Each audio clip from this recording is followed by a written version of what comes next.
Hi, and welcome to the Jack and Ian Show. I'm Jack Laughlin, and this over to my right is Ian Napetian. We should have a really good show for y'all today. A lot of drama has happened in the NFL and NBA world. We'll get to that. We've got some college football stuff. Man, was it a fun Saturday for Ian and I. Yes. We'll get to that, and we'll get to so much more as well. But before we get to anything else, we always start the show in the exact same way, so it's only fitting.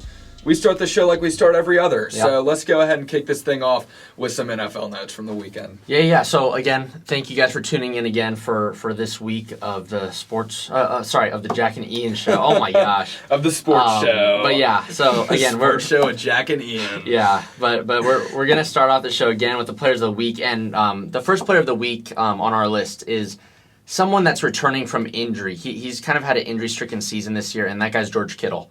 Not many people were sure how he was going to fare in his first game back, especially on the Niners who have been struggling. But he had a great game even though they lost to the Cardinals. He came back, had 6 receptions, 101 yards, and got a score. And I think this is a good sign for the 49ers, just because their offense has been struggling a little bit, so has their defense. So I think this could push them in the right direction. Obviously their record isn't, the best looking one right now, but I'm sure Kittle can help them get back on track. Yeah, I talked to a 49ers fan earlier today, and he's like, man, it's been a rough season. Yeah. And it really has been, and a lot of that's been due to injuries like the one to George Kittle. Mm-hmm. So when he's healthy, he's a pretty fun player. I mean, he's one of the best tight ends in the league, and so that's nice for them just to have him back, just to hopefully bring some life to this team, you know? I mean, they're in a really tough division. Got Arizona, the Rams, Seattle. I mean, you're really up against it when it comes to all that. But this hopefully can give them a little bit of spark, a little bit of hope going into the rest of the season. Hopefully, make games a little bit more fun for them, so Saturdays aren't quite so boring. Or Sundays aren't quite so boring. But it's just nice for George Kittle to be back out there, especially for 49ers fans. Yeah, definitely. And then moving on to the next player of the week. This guy played on Thursday night against the New York Jets in the Colts 45-30 win, and this man is Jonathan Taylor. Jonathan Taylor has been outstanding this season.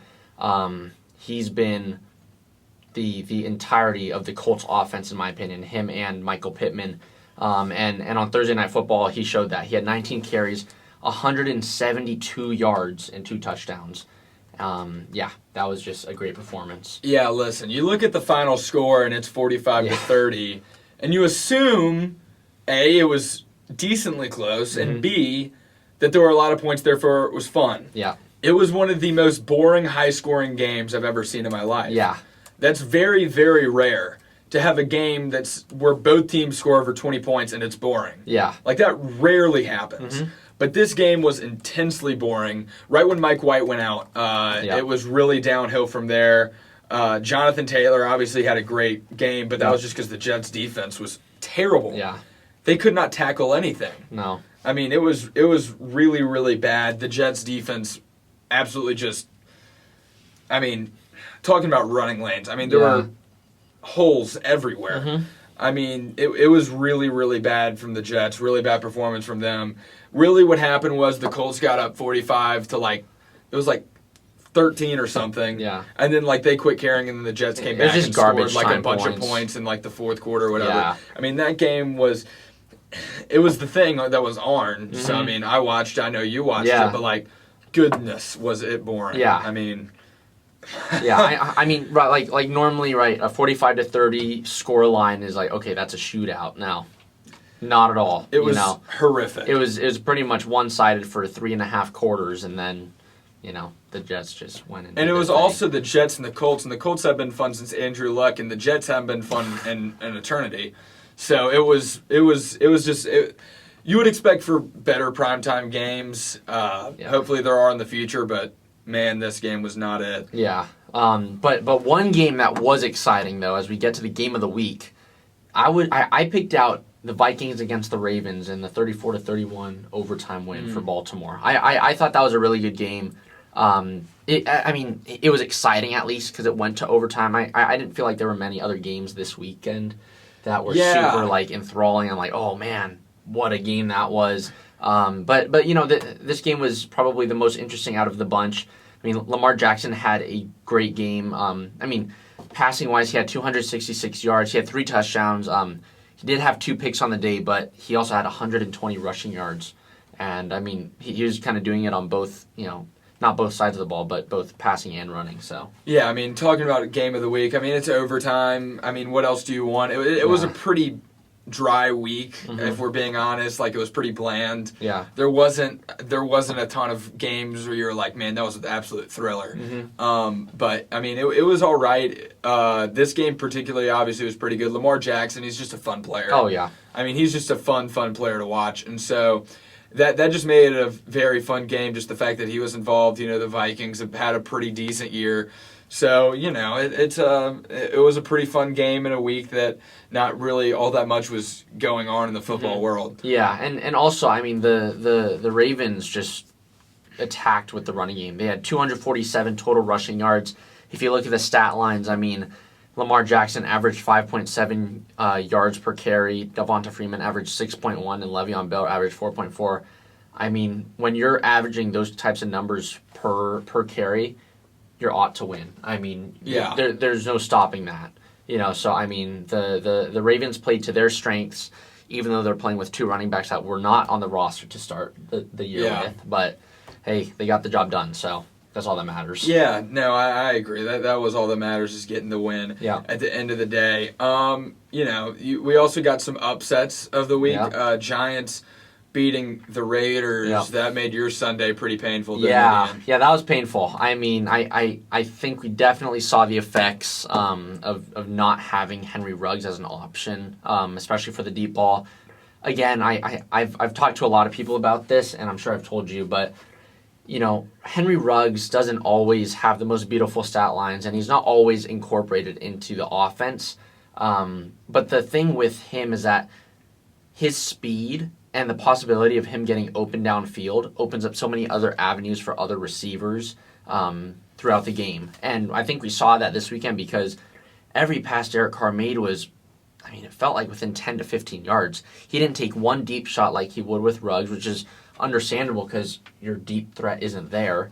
But I think it shows that the Raiders thrived with Ruggs, whether or not he was getting his hands on the football or just making deep running routes, so. Yeah, that's still just a tough game. It's been bad here recently for the Raiders organization. By this point, you've got to just be thinking, let's just get through this. Yeah. All right, when is week 17, and when can I be done? Yeah. You know what I mean? Yeah, Because it feels like each week brings with it more bad news. Yeah. So, it just... I'm not trying to pick on your team here. This is just how it is. Oh, of course. You're kind of just, by this point, going, all right, can we just be done? Yeah. Please, can we be done? A football season's already grind in itself, right? But when your head coach has to resign mid-season, and then your number one wide receiver, makes a stupid mistake off the field, it's just like, what do you even say to that, right? You're just like, put your head and, keep grinding, I guess, but... You're just kind of like, okay, let's get to this off season, and then we can figure it out then. Yeah. But for right now, we just need the sea to settle down a little bit. We need everything to just sit still for 1 minute. Yeah, that's kind of what you got to be going. It's play just under normal circumstances. Stop it. Yeah, like nobody do anything. Be responsible in your own life, and hopefully we'll win on Sunday. Yeah, definitely. And hopefully we'll make it to the end of the season with half our team still here. Yeah. So. That's kind of how you got to look at it if you're the Raiders. Another game was the Bills versus the Jaguars. The Jaguars win, and one that was extraordinarily boring, with the exception of the battle of the Josh Allens. That made up for it. Yeah. Josh Allen sacking Josh Allen. Yes, I said that right. Josh Allen sacking and picking off Josh Allen. And forcing a fumble. And forced a fumble on Josh Allen. Josh Allen absolutely dominated Josh Allen last Sunday. He really did, actually. Yeah. But this game was just. Going into it, I was like, oh god, poor Jaguars fans, because the Bills have been fantastic this season. But then Josh Allen stepped up right to the plate. I know, and he took care of Josh Allen. I'm honestly not sure what happened with this game, but this was a straight up kicker war. 9-6 for Urban Meyer's second win in the NFL. And it was a good win, too. You know, the Bills, like you said, they've been good for a long time now. Quarterback Josh Allen for the Bills has had a pretty good season. You know, the Jaguars have obviously struggled. Yeah. This is their second win on the year. First in the United States. But this is their second win on the year. And so you're kind of going, okay, now you kind of feel like Urban Meyer is kind of getting the hang of it a little bit more. Maybe they can capitalize off this. You know, it's a big win at home. Yeah. You know, you're kind of hoping, like, you know, that this carries over into the next Sunday or two, and that you're able to, you know, string together some consecutive wins and get some momentum going for yourself. No, totally. And, I mean, if you look at Josh Allen's stat line, I mean, he had 264 yards and 2 picks, obviously 0 touchdowns, but 264 yards isn't bad. Obviously, for Josh Allen, he normally does that and better. But when you see that a quarterback has 264 passing yards, you just have to say, man, you guys were inefficient in the red zone, and you made some costly errors on throws. You said 2 interceptions, right? Yeah, exactly. That's kind of where it is right there. It's just turnovers. Wasn't a very clean game, obviously. Yeah. Josh Allen really getting to Josh Allen in this one, forcing the fumble and an interception. You know, I mean, you're talking about multiple turnovers, not being able to convert when you get into enemy territory, or really both sides. Yeah. But that's not necessarily what you'd expect from the Bills. From the Jaguars, you could see it. Yeah. But, I mean, just props to the Jaguars for being able to force mistakes on the Bills' end. Another game that we need to get to is this one really an upset of the week, but it was one of the first games in NFL history where 3 teams have been involved in a major way. It was the game of Pittsburgh versus Chicago versus the refs. I don't know why people are complaining about this. Listen, here's the deal. You got to watch 3 teams play in one game, all right? So I don't know what you're complaining about. You're saving yourself the time. You got 1.5 times of product on the field last night, Monday night. And really, all the teams played well. Let me pull. I mean, the stat line. It was a pretty good scoring game. Oh, yeah. Good, well scoring for the Chicago. They put up a good fight. Ben Roethlisberger played pretty well. Yeah. And then you just pull up, the referee stat line. You got 12 penalties called, 120 total yards. You had 6 missed calls, 1 taunting call, and 10 points gifted to the Steelers. So it was a really big night for the referees. Yeah. They really shined in this one when it came to prime time. So I don't know why people are complaining today. I saw a lot of videos about people really, and stuff on Twitter about people really being upset at refs, and I don't understand it. They really, really showed up and made a big impact on that game last night. Oh, totally.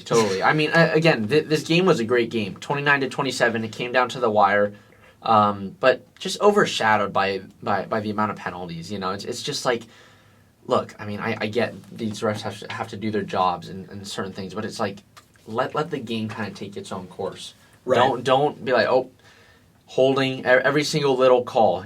It's like you can't be nagging at that kind of stuff. But yeah, I mean, I get it. It's their job, but it seems like over the last few years with PI calls, roughing the passers, it's like, come on, guys. Just, right. This is football. This isn't, flag football where you're supposed to pull the flag off and there's no contact, Yeah, so. No. I 100% agree. I mean, there was just penalties kind of galore in this one. And also, I mean, you're talking about some really costly penalties towards the end. I mean, you had that taunting call, and then I don't know how I feel about that, if I'm being honest. I get taunting and how people maybe want to get it out of the game. Given the circumstances, and also, here's the deal. I'm okay with taunting, honestly. Mm-hmm. Now, the reason I understand it is because it qualifies, I think, in the rules as taunt. Like, you could interpret that as taunting. Mm-hmm. My issue is that that's kind of more of a rule in the first place. I think that it's a professional sport. These guys are adults. They should be able to handle someone talking to them. You know what I mean? And then you can let it happen on the field, I mean, I get wanting to avoid fights, but fights have not been stopped because of the taunting. Yeah. I mean, they still happen. That's not been mitigated that much to where it's really worth a 15-yard call that changed the outcome of a game. Yeah. It's just not worth it. And so I think I'm now kind of against these taunting calls being as stringent as they are. Now, if the taunting is like extraordinarily excessive, I get it. Yeah. But if it's you walk 5 feet towards the other team's sideline and kind of stare down while the punting team comes out, you're looking towards the sideline, whatever. Maybe he zones out because he just made a big play and he did like a little circle thing. Maybe he's dizzy from his karate kick. But he walked towards the side and then he turned back around. Yeah. And then did you see the hip check by... That was what I was... Yeah. That was where it got ridiculous. He turned back around, so it wasn't like he kept walking towards there and then you throw the flag. Yeah. He turned around going back to his bench, jogging clearly. Off.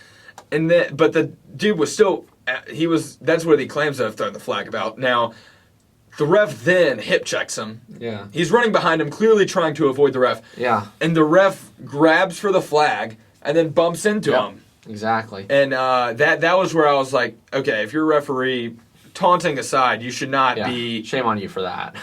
Intentionally touching players. Yeah. No, I get that. And again, it's like, I kind of feel like, in certain circumstances, right, taunting should be, like contained and kind of, kept to a minimum. Right. But at the same time, I feel like referees need to understand kind of like the way the game's flowing, the types of, I don't know, the adrenaline rushes of players to just be excited and stuff like that. It's like you need to also understand how it is to play the game.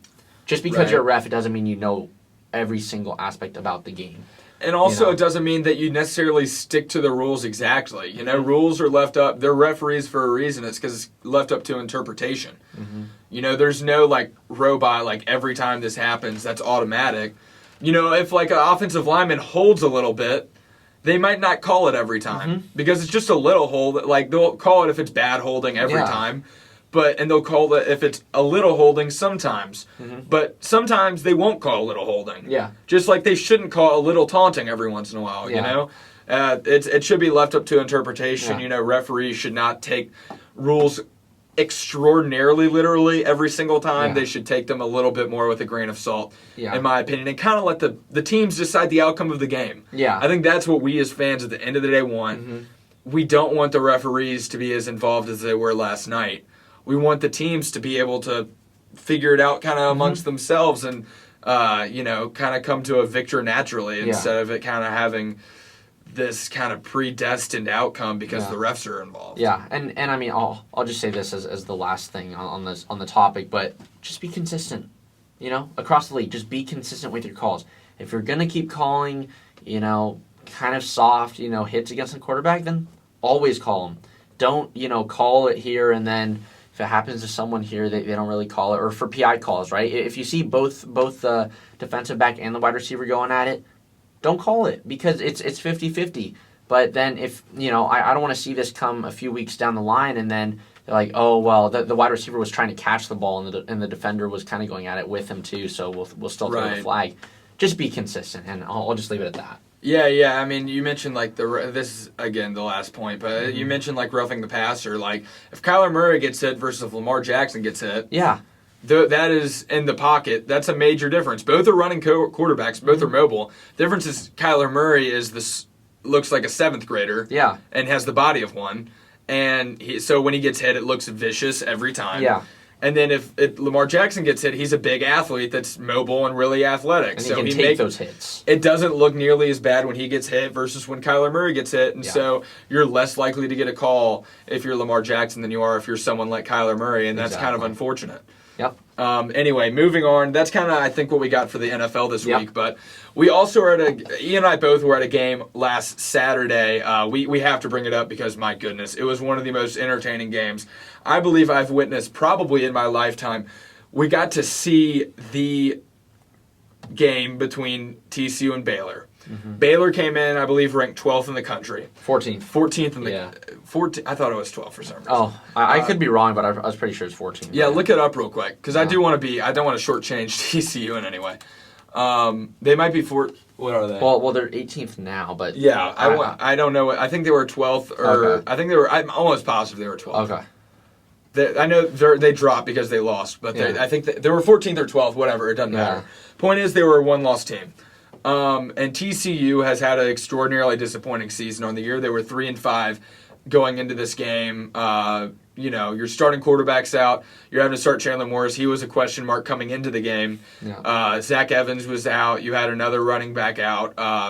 you had Miller get hurt on like the second possession of the game, and he was the guy that came in starting because the other running backs were hurt. Defense had struggled all year. There was really little hope going into this game for TCU against a team that had a really good season. They had a really solid defense all year. Offensively, they'd been getting the job done. They really are a defensive-oriented team, but offensively, they'd always been able to at least they did enough to only lose one game up till this point. But man, oh man, did TCU respond to Gary Patterson getting fired and. I mean, this is a really all-round effort. I mean, TCU defense was able to clean it up a little bit. They weren't perfect by any means, but they had 2 takeaways on the day, both of which were absolutely massive and key. Yep. And then you also were able to kind of get a little bit more pressure on the quarterback than you had. Yeah. Running defense was still an issue, but overall that was a good game. But offensively, running was tough, but Chandler Morris, I mean, my goodness. Yeah. He was just ridiculous all game long. I mean, you were there with me. I mean, what did you think about how he played on Saturday? I mean, honestly, going into the game, like prior to the game, TCU announced, hey, Chandler Morris is the starter. So I think everyone was kind of like, okay, we'll see how this goes. Hopefully we don't get, like embarrassed on home turf. But I mean, he had 461 passing yards and 2 touchdowns. On top of that, he had 70 rushing yards and a touchdown. When in multiple scenarios, he could have been sacked for a loss of 10-plus yards. Yes. And, I mean, he was accurate as heck. He was extremely elusive in the pocket. I mean, he really played well. And I think, going into the game, at least for me, I kind of felt like, look, he has nothing to lose. Your head coach is gone. You have an interim. You, as a redshirt freshman slash sophomore or something, is going in there over Duggan, who's been the quarterback for the last 2-3 years. Go do your thing, honestly. Yeah. You have nothing to lose at all. I mean, he played fantastically. Again, just like Jack said, the kind of depth that we have at the running back position is definitely something to be admired. Again, you didn't have Zach Evans. You went into the game, Kendre Miller got injured. Then Amari DiMercado had an all-around effective game. I mean, rushing it wasn't the best, but in total he had 89 yards off of 19 carries and 4 receptions. So, I mean, he still did his job. Yeah. And the thing is, so you look at the stat line for him, and the plays that stood, he did not have the best performance running. He had a lot of really good runs out of the when he was kind of a swing guy out of the backfield or in screens and stuff where it was kind of a little check down for Morris. He always got like 10, 15 yards on those, which were really good for the team. I mean, always getting first downs. But he had a lot of runs that got called back. Yeah. He had 1 touchdown run that got called back because of holding. That was probably like a 20, 30-yard touchdown. He had a couple other like 10, 15-yard runs that got called back as of holding. So he had a good game. The offensive line just got called holding on a lot of those runs that he was able to break. Yeah. And so consequently, a lot of his best plays of the game actually did not stand. So he actually played pretty good. Unfortunately for him, it didn't end up looking that way. Yeah. Running the ball, but he was effective in the passing game. And we're talking about Chandler Morris. I mean, his deep ball was pinpoint. You look at a lot of those throws he had, even just short gain. I mean, a lot of them were just he put them on the wide receiver in stride, right in the chest, where they can catch it and go. Yeah. And so he wasn't trying to do too much. Unless he needed to, and then he did. He executed it perfectly. Exactly. But on like a normal play, he looked completely comfortable in the pocket. Yeah. He read the defense perfectly, and he found the guy that had the best opportunity to get the most yards without him turning the ball over or having an incompletion. He was absolutely stellar in his reads, and he was absolutely pin perfect on a lot of those throws, allowing for a lot of yards after the catch. And for there to be few incompletions because the defender, knocks it away. Yeah. And like I mentioned, there were a few of those where that play was broken. It broke down because the offensive line, there was a missed block or, Baylor sent a bunch of dudes off the edge or there was really good coverage downfield and so he had to buy a bunch of time, And so on those plays, he was magical. Yep. Absolutely magical. There was a play towards the end of the game with about 2 minutes left. It was like a 2nd and 15, and you're kind of going, okay, well, we're out of field goal range. Make this manageable. We're going to have to punt and give the ball back to Baylor, only up 2. And then he ends up picking up the first down on like a 20, 25-yard scramble that should have been a sack. Yeah. And so it's plays like that where you're going, oh, my goodness. Yeah. Like, that is extraordinary. Yeah, and I mean, again, this may not be a popular opinion, but okay, sorry. Let me restart. Chandler Morris had a great game, yes. But I think we do need to take this with a grain of salt, this performance. Yes, absolutely. Just because I wouldn't be surprised if Baylor completely prepared for Duggan. Well, it wasn't. It's also, even if they did know Morris was the starter, they have no film. Exactly. You have a half of film against Kansas State that was garbage time. Mm-hmm. And honestly, during that time, the play calling was pretty conservative, a lot of handoffs. Yeah. So you really didn't know what you were getting. Yeah. I mean, you can go back to high school film, but that's high school, Yeah. That's a whole different beast. And so, you didn't know what you were really preparing for if you were Baylor. It was an emotional game for TCU. It'll be interesting to see if Chandler Morris can replicate this against another good defense this Saturday against Oklahoma State. If he can, TCU has a monster on their hands. If he has even like 3/4 of a game he had, he's still a really good quarterback. I would expect for him to come out and honestly play pretty good. I mean, to play that good, it's hard to do if you're not at least have that amazing of a game. It's hard to do if you're not at least good. Yeah. It's hard to have a fluke game where you account for 530 yards. Yeah. If you're a bad quarterback against a really good defense. Yeah. So, exactly. He's certainly got something to him, but we'll see this Saturday. Definitely exciting, though, for the future for TCU football. Yeah, bright. And hopefully he stays bright here. Future. Yeah, I feel like, honestly, I think he will. He's already transferred once before. I doubt he wants to do that again. But anyway, moving on. During this game, my Auburn Tigers were playing against. They got beat pretty handily by Texas A&M. I didn't get to watch the game. Obviously, I was at the TCU Baylor game. I was able to see some of the highlights.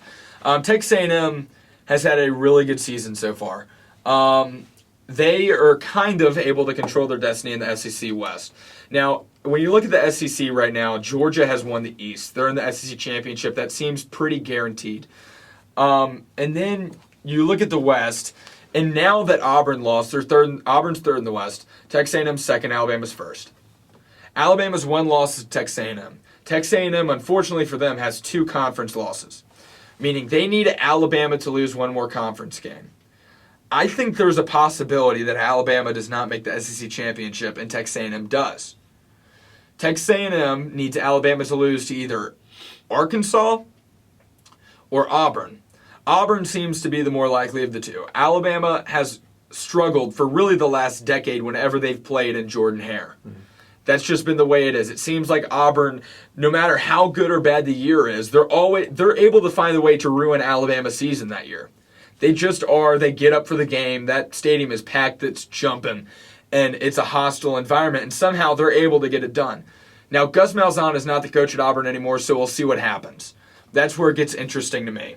But I think there's a shot that Auburn or Arkansas could end up beating Alabama, meaning Texas A&M makes it to this the SEC Championship game.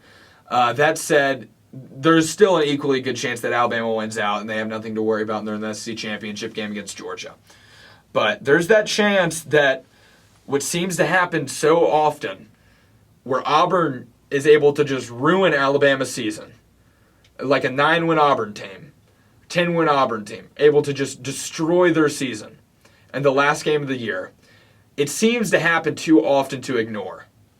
It seems to happen too often to where Alabama fans should not feel comfortable right now with only a 1-game lead on Texas A&M. That game could really, really come back to bite them. And don't overlook Arkansas either, because they've had one really good season themselves. And they're going to be looking to ruin Alabama's season just like Auburn is.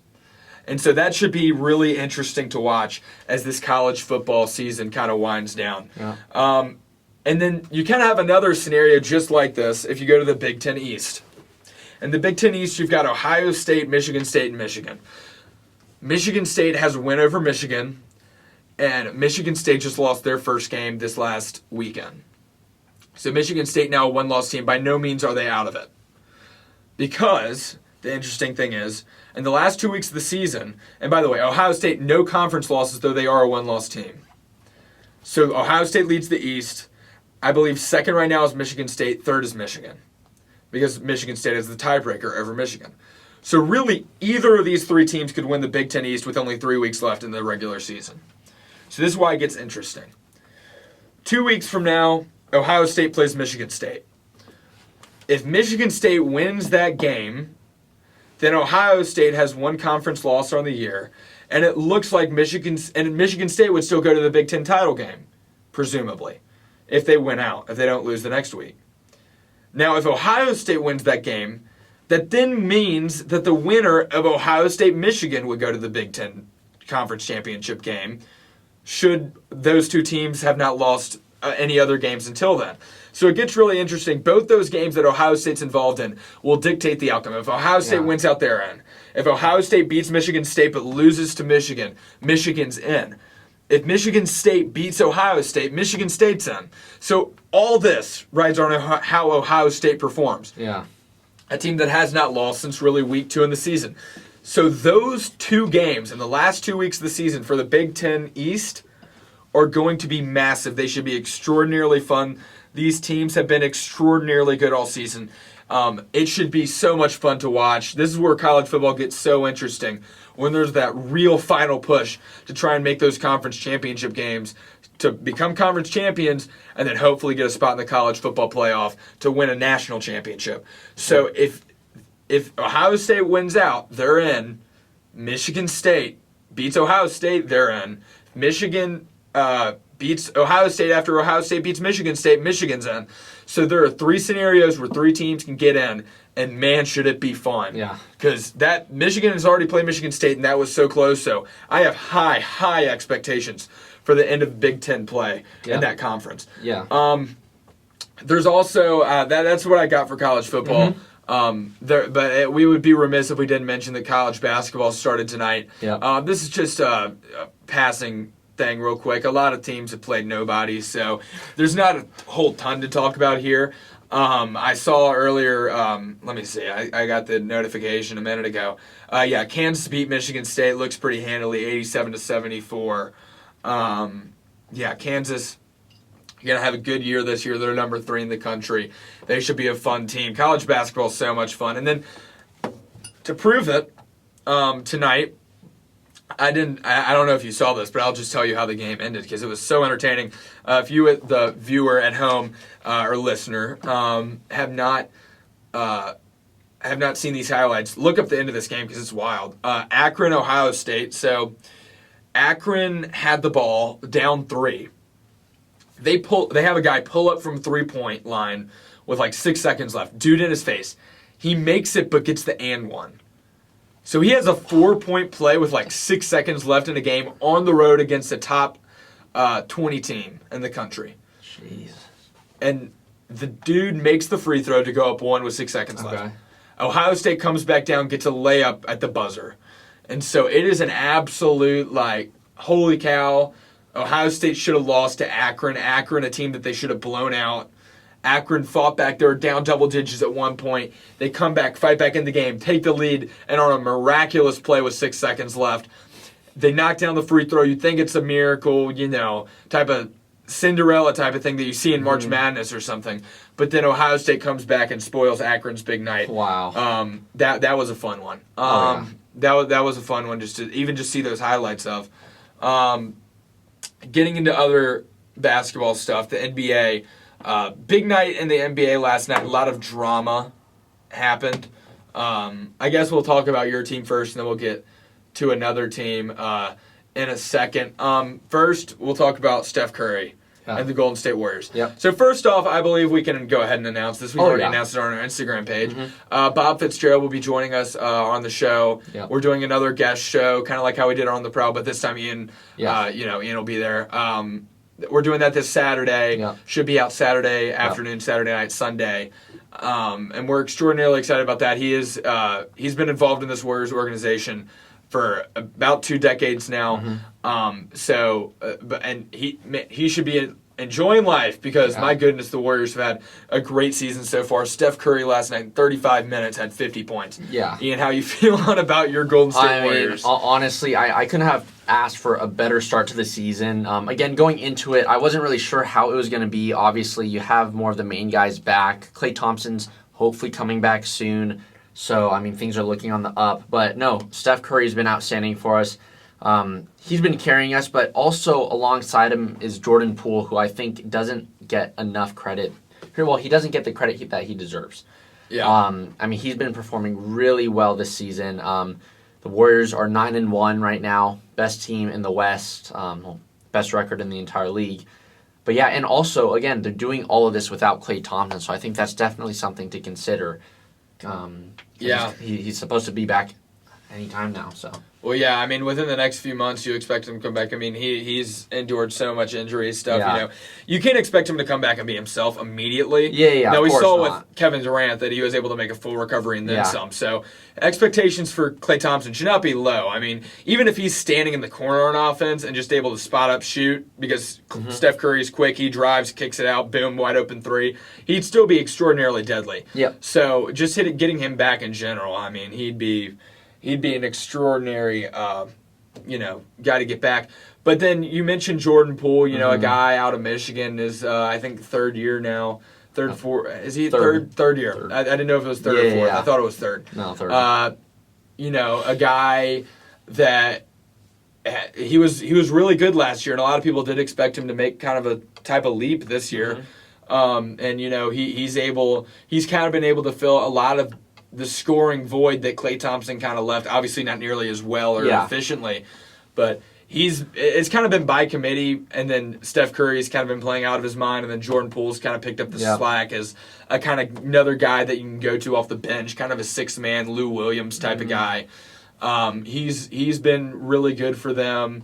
You look for him to kind of develop, like I said, kind of into a Lou Williams, can get just a bucket off the bench, you know. I mean, he's a fun guy to have, but Steph Curry, man, I mean, how inspirational is he? I mean, lights out. 50 points in 35 minutes is ridiculous. Did you see some of those shots he was making too? No, it was ridiculous. Goodness. It was classic Steph, honestly. No, but it's like we should be used to it by now, how long he's been doing this. That one where he had it in the corner and he had like two guys on him and he just takes the side dribble. I don't even know how he gets a shot up. His release is so quick. But he gets that shot up, and it is money. Yep. And it is unbelievable every time. Yeah. It is extraordinary to watch him play basketball, man. It is extraordinary. And he and the Golden State Warriors have been playing lights out, with a real mix of guys this year, We'll talk about more with Bob Fitzgerald, I'm sure. But, this Warriors team's really interesting. I think a lot of people kind of expected for them to be a lot like they were last year. Last year they were the 8th seed in the West and then got beat by the Grizzlies in the play-in. And the Lakers and the Grizzlies in the play-in. So I think a lot of people were like, okay, they'll be around like 7 or 8 until Klay Thompson comes back, and then they'll hit another gear and be like the 4th or 5th seed in the West. Nobody expected for the Warriors to be this good. I mean, just think, if this is first year Warriors, right? Yeah. Just wait till what happens when Klay returns. But wait till you get kind of the second guy. Wait till you get the second guy back. I think it should be extraordinarily fun to watch this Warriors team the rest of the season. No, totally. And then the next topic we want to talk about just briefly is the Nikola Jokic ejection after his cheap shot on Markieff Morris. So, well, I would frame it the other way. Markieff Morris' cheap shot on Jokic, But anyways, the video that everyone saw on Instagram, at least, and on social media, of Jokic just absolutely bulldozing him from behind. The Morris brothers do not have the best reputation in the NBA, to say the least. No. They're kind of seen as some cheap, dirty players that talk a lot, kind of get a cheap shot in. I mean, to be fair, I understand the frustration from Jokic. They were up like nearly 20 with 2 minutes left in the game. Yep. Like, there's no reason to make that play if you're Morris. No. Like, it's going to literally change nothing about the outcome. It's completely unreasonable. Now, that said, the response was not great by Jokic. He said so himself. But, I mean, just coming in and just hitting a guy like that with your elbow when there's not much time left, I mean, it's just uncalled for. And then, Morris Brothers better watch out now because Jokic got some – the Joker's got some brothers now. He has got some brothers, and they are bigger than he is. Yeah. Jokic is 7 feet, 280. These dudes are like 7'3", 300, like muscle. One of them's an MMA fighter, amateur MMA fighter, completely tatted up. They're Serbian. Oh, my gosh. You don't want to mess with those dudes. Yeah. Which, I mean, that led me to the question, I mean, okay, if there were a fight, the Morris brothers are pretty scrappy. They're pretty scrappy dudes. To me, there's no way the Jokic brothers don't win that fight. Yeah. I don't know what they're cooking up over there in Serbia, but I mean, some good stuff. Lived through some wars and, go fight MMA and, these dudes look like they're in like a mob of some kind. You do not look like you want to mess with these Serbians. I mean, my goodness. Have you seen that video of during the playoffs last year against the Clippers? This is where it originated. Jokic got in a fight with Devin Booker and the other Morris brother who was on the Suns. And the two brothers can be seen in the stands. They look like they're about to jump out their damn seats and go fight on the fight, join the fight. And, they look like they're about to go throw hands. They have like 3 security guards like standing in front of them. Yeah. And these poor people are so small compared to these Serbian dudes. Yeah. It's hilarious. And they're yelling. Yeah. They want to hurt someone. Yeah. So, I mean, Morris brothers better watch out. You see they made a Twitter account. Yeah. And then called out the Morris brothers like you don't know what you're getting yourself into here. Back off, dude. Yeah. No, totally. It's an interesting situation to see in. Yeah. But nonetheless, though, I mean, this basketball season has gotten off to a great start. I mean, honestly, for me at least, the Warriors are 9-1. I mean, the Grizzlies are. They've been really good. Yeah. I believe they're 5th in the West. They had a big win last night. I don't know if you saw that Karl Anthony Towns. Buzzer beater to center to overtime. Mm-hmm. Before that, I mean, Grizzlies are down double digits with like 4 minutes left, and then they just hit a switch. Yeah, they just absolutely flipped it. And were able to come back. They were going to win that game until Karl Anthony Towns into overtime, but then the Grizzlies pull it out. I believe they're 6-3. Yeah, 4. 6-4. That's still good. I think they're 5th in the West. Yeah, they're 5th in the West. So I mean, that's pretty solid for missing Dylan Brooks, a guy that's kind of the heart and soul of that team.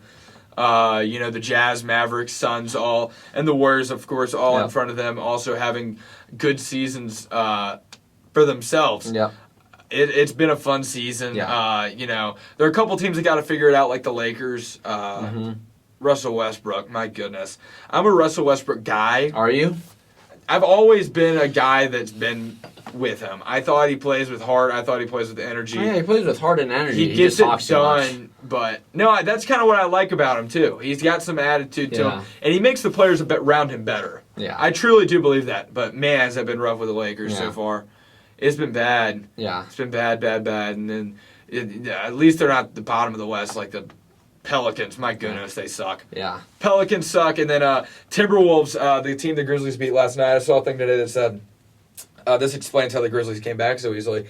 They are bottom 3 in fourth quarter offense and bottom 3 in fourth quarter defense. Oh. So that's a recipe to losing some games. They're on a 5-game skid right now. Yeah. They've lost their last 5 after starting the year pretty good. So NBA season's now in full swing, like we said. Definitely. It's been fun watching all those teams play. We should talk about the NBA more this Saturday, so make sure to tune back in for that interview. It should be funny. Quickly, though, before we do move on, we do want to throw it to Jackson. Oh, my gosh. Yeah. No, it's all right. It's good. Hey, I cannot believe that. It's all right. Jackson, he's got the picks for this week. He's back again. How are these people going to pay their mortgages? I know. I almost I almost lost you thousands of dollars. Yeah, so... I cannot believe that I almost did that to our audience, Ian. It's all right. No worries. I feel bad and indebted to y'all. I mean, we're getting it done at least, so you'll still get your money. Don't worry. But, I almost, how are you supposed to pay your child support and your mortgage? I have no idea. But you guys are welcome. We'll go ahead and throw it over to Jackson now. All right, Jackson. Take it, man. Welcome back, sports bettors. I'm here with some more picks. Eyes healed up. I'm ready to win some more money. Overall record so far this season, still winning. 25, 24, and 3. Had a bad week last week. Went 2 and 3 on my picks. So losing last week, winning overall. I'll win this week again. It's that simple. First game up, going to the Big 12. OU -5 at Baylor. Games in Waco. Waco's not a hard place to play. They're pretty overrated in my opinion. Baylor, tough loss to TCU last week. They'll lose this one again big. Caleb Williams is the difference. OU's going to win out and go to the playoff probably. I don't see Baylor posing as much of a threat to OU. Next game, ACC. UConn +41 at Clemson. The fact that UConn is a 41-point underdog in this game shocks me. I mean, it doesn't shock me that they're underdog. It shocks me that they're 41-point underdogs, considering Clemson has one of the worst offenses in the nation. UConn sucks. They're 1-8 this season. Clemson also sucks, just not as much. Clemson's defense could win this game if Clemson didn't even have an offense to begin with, which they pretty much don't. Clemson will win this game. UConn will keep it closer than 41 points. Bet UConn to cover this game. Next game up, another huge point spread.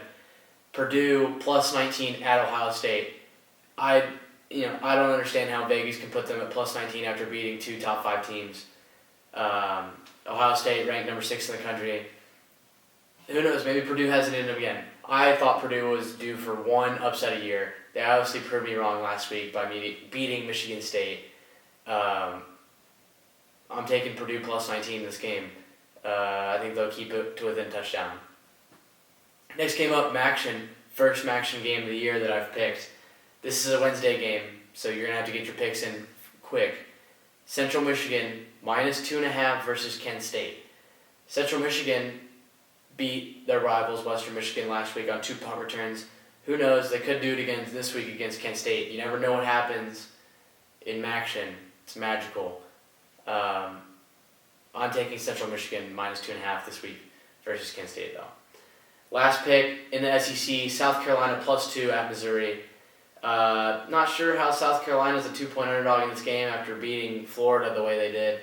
Missouri hasn't been good at all this season. South Carolina won this game easily. That's all I pretty much have to say about that. I don't care that it's on the road. They'll win this game by at least a field goal. Cover that. So take those points there. Here's a gut pick. Can't lose parlay. All moneyline picks this week. Eagles beating the Broncos. That should be a pretty easy win for the Eagles. I think they've finally found their ground game is their key to winning. And the Broncos lost their best pass rusher to the Rams in a trade. So even though the Broncos did beat the Cowboys last week, I'm taking the Eagles money line this week. First, college basketball is back. First college basketball pick of the year. Texas versus Gonzaga. That's a top 5 matchup. Texas 5, Gonzaga's 1. I'm taking Texas money line just because of Coach Beard. I think Coach Beard has Texas where they need to be in order to win a national championship in college basketball. Something that Shaka Smart couldn't do.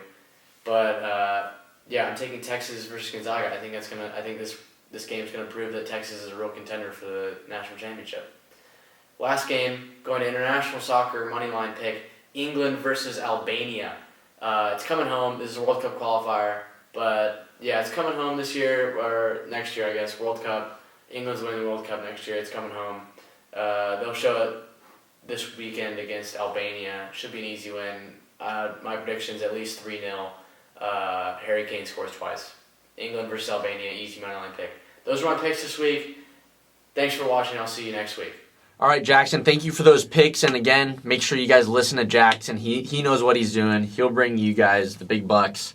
And so we're going to close out the video with one last segment. And Jack, so a couple weeks ago we played a game, kind of guess the year type of thing. And that was the last time Florida beat Kentucky this week. The first time the TCU's played without Gary Patterson. So it's only right we play this game again. The last time Gary Patterson was not the head coach of TCU Horned Frogs was 1998.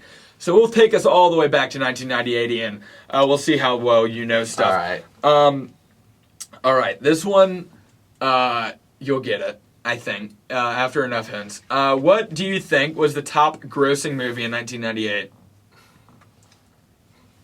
Oh, God. 1998. The top 3 movies, honestly, are all massive classics. 1998, dude. I don't know my 90s at all. Late 90s. Okay. The main actor in this film is still a really, really relevant actor today. Like, major Hollywood. Was in the news this last week. Oh, God. If you follow any celebrity I don't follow stuff at all. Stuff. Okay. I think that's just you, Jack. He was kind of the news. I just thought it was funny. There was some give me a hint about the genre. Drama, kind of like romantic type of thing. It's based on history. Based on history? Or a historic event. Major historic event. Oh, God. In the 90s. Main actor is still real. He's really relevant today. There's one hint. I don't want to ask his name, but I mean. Oh, I can't tell you the name. That would completely give this away. It's based on a major historic catastrophe. When did the catastrophe take place? Oh, boy. Now you're asking me about history. I don't have notes on that. You might just have to give this one to me. A while ago. Dude, I cannot. You're gonna be kicking yourself. I cannot believe it. I guarantee you, most people watching this have this. 1998. Give me the actor's name. I cannot tell you this actor's name. I can give you some other movies he's done. Okay. Catch Me If You. Oh no, here's a more encrypted one. You have a flag in your dorm thing based on one of the movies that he's in.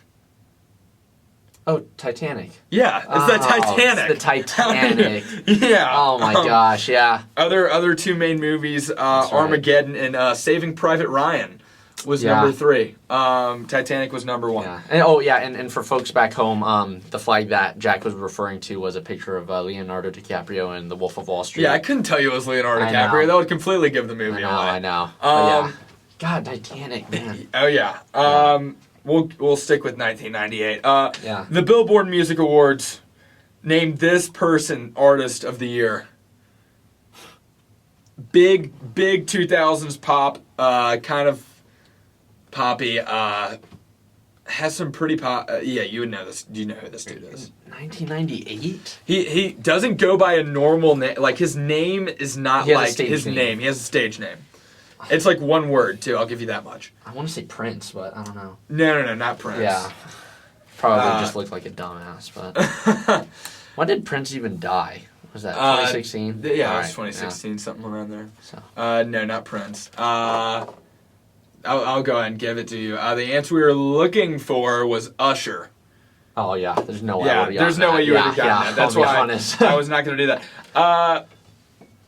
And then we'll do one more. The album of the year, the best-selling album of that year, was To Whom? This is kind of like, I